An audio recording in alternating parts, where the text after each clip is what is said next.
Trump just canceled any negotiations with Iran until they get their act together, and this has immediate consequences way beyond most people are realizing. Iran spent this whole week begging for a meeting.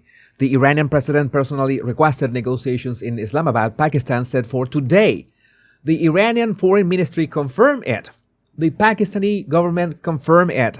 About 40 minutes ago, Donald Trump posted on Truth Social and canceled the whole thing. So here's what Trump posted, word for word. He said, "I just canceled the trip of my representatives going to Islamabad, Pakistan to meet with the Iranians. Too much time wasted on traveling, too much work. Besides which, there's tremendous infighting and confusion within their leadership. Nobody knows who is in charge, including them. Also, we have all the cards. They have none. If they want to talk, all they have to do is call."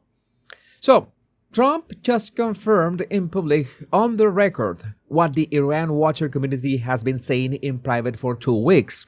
The Iranian regime no longer has a single coherent decision maker. The Speaker of Parliament is reportedly under house arrest. The President of Iran has not been seen in days. The Foreign Minister announced last Friday that the Strait of Hormuz was open, and the Revolutionary Guard publicly contradicted him on Saturday. The civilian government is trying to negotiate, but the IRGC is preventing it. And Trump just told the world he is not going to waste a plane ticket on a meeting where the Iranian side cannot send anyone with the authority to sign anything. So the closing line is the one that actually matters. We have all the cards. They have none. If they want to talk, all they have to do is call. To me, that sounds less like a negotiating posture and more like a man telling an entire regime that this is their last exit. So the persuasion tactic worth naming here is leverage asymmetry. You do not chase the meeting. You make the other side chase the meeting.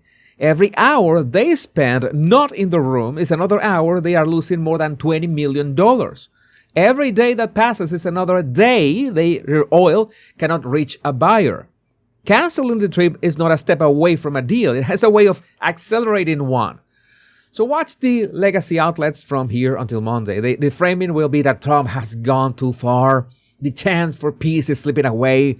The diplomacy has collapsed. The war is escalating. The allies are alarmed. You name it.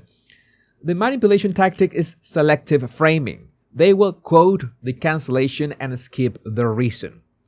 But nobody believes what CNN says anyway. The reason Trump can cancel a high-stakes diplomatic meeting at less than 1 hour's notice and pay zero political costs is that the entire global picture this week has been bending in his direction on 3 fronts at the same time. The first one is an open secret. The Iranian regime is using a 30-year-old empty supertanker called the Nasha, a ship that was rusting in a yard for years, written off by the shipping world as a floating warehouse. They dragged her out of retirement this week and are towing her toward Har Island, the harbor that handles roughly 90% of Iranian crude exports. So Har Island has run out of storage. The barrels that used to go to China are not going anywhere because the United States Navy spent the past 2 weeks turning Iranian tankers around in the Persian Gulf. As per Treasury, the regime is losing $500 million a day. So the second front is how Europe has been slowly reacting to the Iran war. Italy volunteered up to 4 Navy ships to help the Americans clear mines from the strait. Switzerland, of all countries, reopened its embassy in Tehran. Germany is unveiling plans to build the strongest military on the European continent by 2039.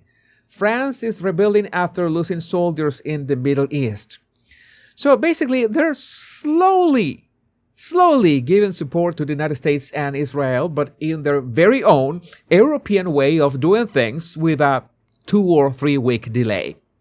So then there is Spain. The United States is now studying options to suspend Spain from NATO over Pedro Sanchez's refusal to contribute.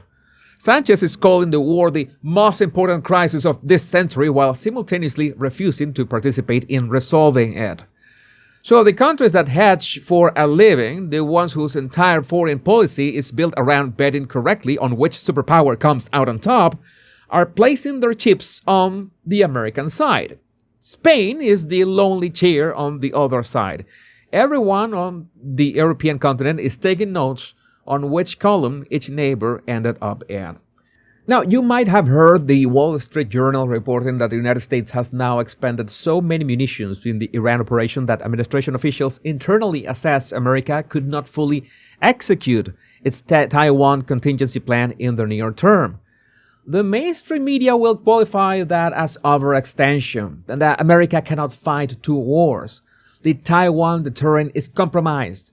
The isolationists on the right and the anti-war voices on the left will converge on the same conclusion this weekend.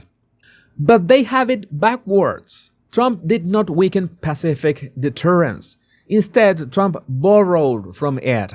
He borrowed from the Pacific inventory to finish the Iran campaign before Xi Jinping had a chance to move in the Pacific because Trump has a summit with Xi in Beijing on May 14, 3 weeks from now, and he wants the Iran file closed and the magazine refilled before he walks into that meeting. 3 carriers in one ocean is something that Xi can't just brush off. And at the same time, China's shortage of cheap Iranian oil would make any moves on Taiwan unfeasible, at least for some time. That is the gamble Trump is making. So those are the 3 fronts. The blockade is bleeding Iran out by the hour. Europe is publicly choosing sides, and Spain just chose the wrong one.